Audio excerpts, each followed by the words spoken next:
Parang haunted house, oh.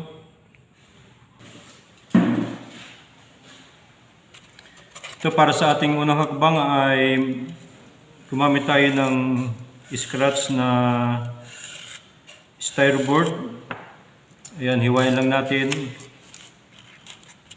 para makagawa tayo ng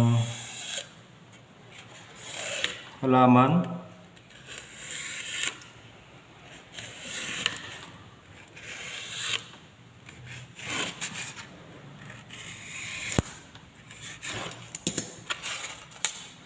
Ayan, simple lang. Ganun lang ang ating paggawa. At meron tayong toothpick dito. Ito yung magiging pinakapuno niya. Ating itusok dito sa gitna. At kailangan natin ng ay, sorry. Kailangan natin ng katol. Pero kung wala tayong katol ay gumamit tayo nitong soldering iron para maihugis natin yung ating halaman sa gusto natin. Ayun lang, para lang ikaw naglalaro.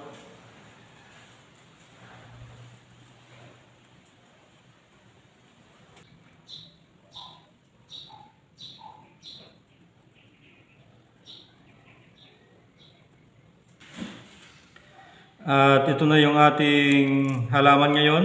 Ating itabi yung ating soldering iron baka tayo ay mapasok. At atin siyang kukulayan.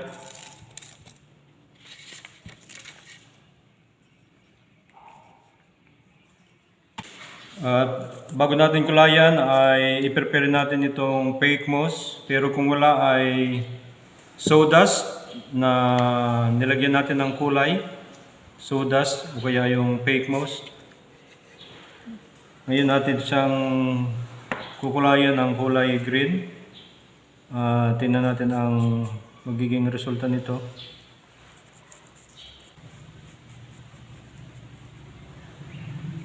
Ngayon ating buburan ng kunting fake moss. At paghaluan natin ng sawdust.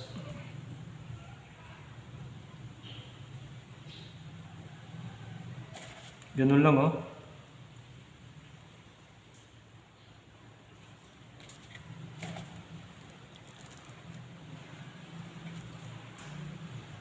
Ayan. At